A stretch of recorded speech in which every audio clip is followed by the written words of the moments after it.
Hey y'all, Ramdino here, coming at you from North Carolina.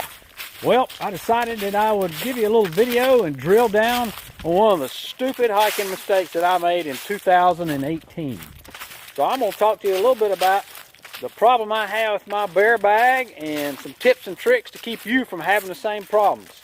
Now, why in the world do you need to watch yet another bear bag video? Well, to find out, stick around.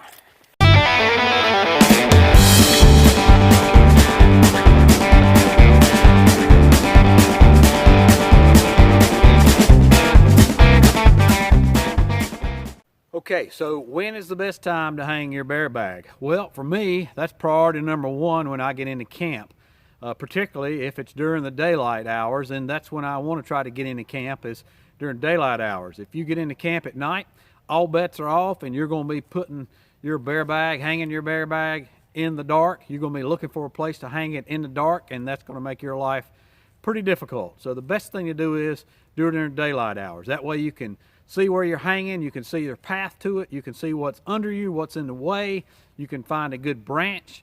It's often difficult to find a good branch on the AT. The forest, or a lot of them are second generation older growth forest, and so the limbs that are a horizontal limb that you're looking for is way up in the canopy somewhere. It may not be right around the bottom. Those around the bottom are probably going to be smaller trees, younger trees, and the limbs are going to be too small, and it's just not going to work for you. So the best thing to do is do it during the day. You need to find a limb that's 10 feet away from the tree, or a limb that's long enough to where you can hang your bag 10 feet away from the tree and 15 feet up. So that's hanging your bag. So just remember that your bag is not going to be, it's going to be suspended from a limb, so the bag itself has to be 15 feet up. That means the limb may have to be as much as 20 feet up. Remember, if you're hanging it with the PCT style method, you've got to pull your bag up all the way up to the limb, and then you've got to reach up as far as you can, tie off your stick that's going to go keep your bag from coming past the carabiners, and then let your rope go back up, and so your bag's actually going to lower. So that means that your limb's got to be more than 15 feet up. The bag itself has to be 15 feet up. So those limbs are often difficult to find. They're sure hard to find at night when the forest goes 2 dimensions from your headlight or your flashlight or whatever you got. So do it there in the daytime. Now just remember, you're not actually going to hang your bear bag. What you're doing is you're actually getting your setup so that you know where to hang it. You've already got it done, so you don't have to do it at dark. Because your next thing is going to do when you get back to camp is you're going to set up your shelter and get your sleep system out and go ahead and get you some chow, because you're going to be hungry after a hard day of hiking. So you just want to get your setup done, not necessarily hanging your bag right now. Now, don't forget though, you're probably going to be going back to where your bear bag hanging setup is at night. So you've got to either have reflective cord, or you've got to have something on the end of that cord that reflects your headlight. So just keep that in mind. I've got tape that I'll show you in just a little bit that I put on the bottom of my bear bag, and you could put something like that on the bottom of your cord, or I have a rock bag, so I can wrap tape around that rock bag and then leave the rock bag attached to the end of the setup, and then that way when I flash it in the woods at night, I'll be able to see it and it'll light up, and I'll be able to go right to where my setup is. All right, so let's go ahead and go in the woods and let's look for a place to hang our bear bag. So pines are going to be way too tall. This is probably a second generation forest that's been cut over one time, and most of the trees though that have grown up in it are pretty big trees. So you can see how there's not a lot of great horizontal limbs that are low enough for you to throw something over.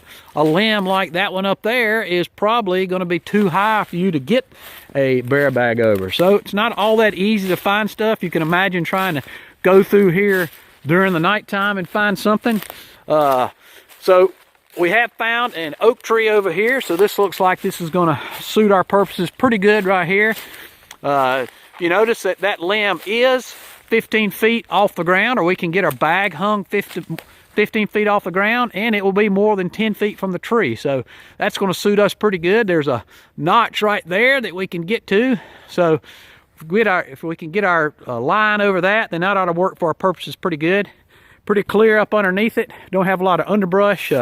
need to be concerned about the underbrush, because that's going to, if you got a coil of twine or string or what have you, that is going to maybe wad up around the bottom, and you're going to just get frustrated trying to dig it out of the vines and trying to keep it from messing up your throw and coming back and the thing actually, your rock bag actually hitting you in the head.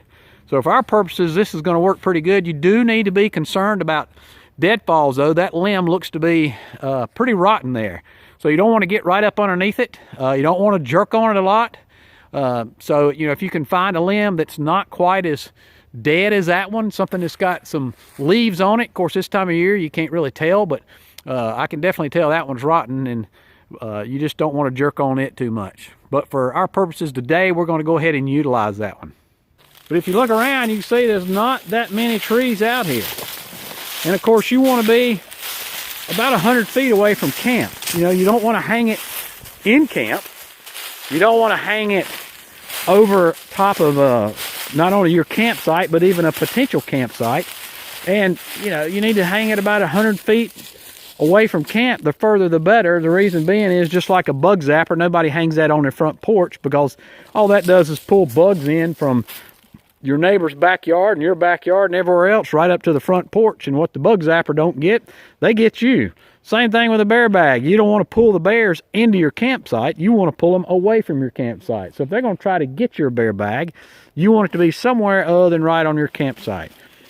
All right, so we've got the time to hang, found the time to hang it. We know when we want to hang it. We know where we want to hang it. How are we going to hang it? There are plenty of videos out there that tell you what method or how to hang it. You know, there's just the standard method of throwing it over a limb and then tying it off on a diagonal against a tree. And then there's, of course, the PCT method. I personally use the PCT method, but there's other ways that you can hang a bear bag as well. No need for us to go into that. There's plenty of other videos out there that you can find that show you how to do each one of those. But let's go in to look at what happens when you hang it with a PCT style and what type of pitfalls you need to be able to avoid.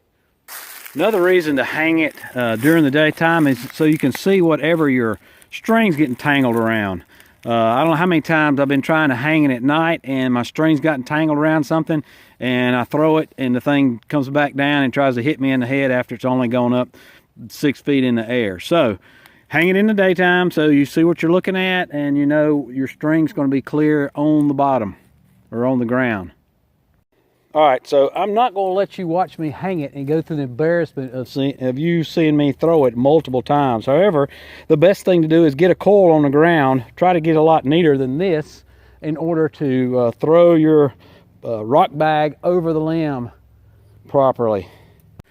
So as I mentioned before, I do hang mine PCT style. I would recommend that you make sure that the down rope that's got to pass through the bag, that it go across the carabiner here, so that you've got a slick surface that it will go across, instead of something that can maybe grab on the bag, you know, as much as possible. All right, so we've got our bear bag hung. We've hung it PCT style. Obviously it's PCT because we don't have this tied off to a tree anywhere. It's holding itself up there. The problem is I use a small rope like this because it's lightweight. But rope, the disadvantage behind that is that it will twist in the wind. So if you're somewhere like Bly Gap, which is the gap with the oak tree right after you cross over the Georgia-North Carolina line, you get a storm coming through there. You're going to get winds coming through there, and it's going to be wet. So now your line's going to be wet, and the winds are going to twist your line up multiple times at night. And so what happens is, as they twist up at night like that, now your bag in the morning is going to be wet and it's going to be locked into place, and you're going to have a hard time getting it down. The more it's twisted up, the harder it is to pull.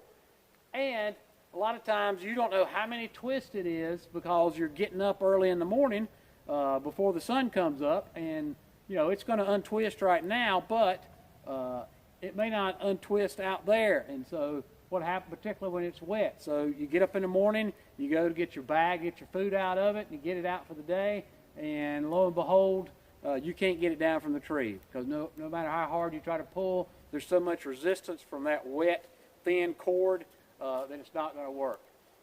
So what I would suggest is taking this cord and going over to a tree and tying it off on that tree. So you could still have the diagonal here, and it's going to tie it off that tree, but that will prevent the cord from getting wrapped around up there where you've made your carabiners are and where the rope's sliding through. So that'll go a long way to helping you. So when you get up in the morning, you can just pull on it, and you may have to still work with it, but hopefully by using that method of putting the cord over there, you won't have a problem with it. You can come down, grab your stick, and usually in the morning, since I've done, just to make my life easier, I'll just, rather than trying to undo the knot, you can go that route. Sometimes that takes a little bit of time. Sometimes I'll just break the stick.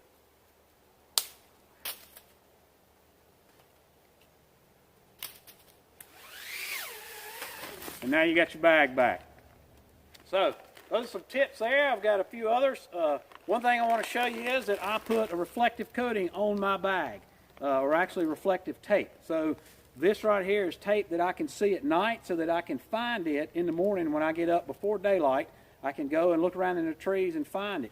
What I haven't done, and what I'm going to do is I'm going to put some more tape around the top. And the reason is, if you'll recall from my stupid hiking mistakes video, that I could not find my bear bag when I left it under some underbrush while I was looking for a limb at night to hang it from.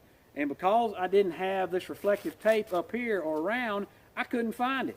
So now I'm going to go ahead and put that up there, and with my flashlight I should be able to find it. The reason I couldn't then, I had this reflective tape here, but the bag was sitting on the ground, and with the bag sitting on the ground, obviously you can't see the light, can't shine off that reflective tape.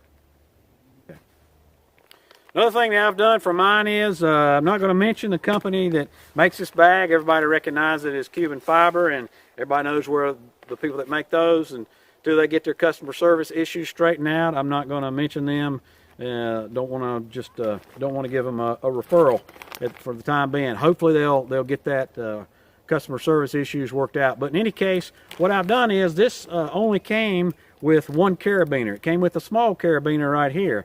And if I had stuck with that one carabiner, that would have put pressure just on this one sewn place right here on the bag. And with my bag sometimes weighing as much as 6 pounds or more, and swinging in the breeze, I was concerned about that. So what I did is, to spread the load out, is I put another carabiner through the other side, and now the load is spread between two carabiners and two sides of the bag.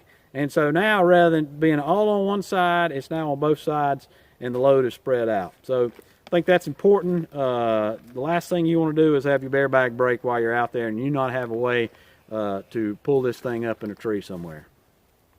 Okay guys, that was a short video. I just wanted to share that with you, and so maybe you'll learn from my stupid hiking tricks, and hopefully I'll remember when I go out that I'll make sure that I go ahead and put that tape across there, and I'll remember all the things that I told you. If not, I'll be making the same mistake over and over again. And anyway, appreciate you watching, and as always, appreciate you, and we'll see you out there.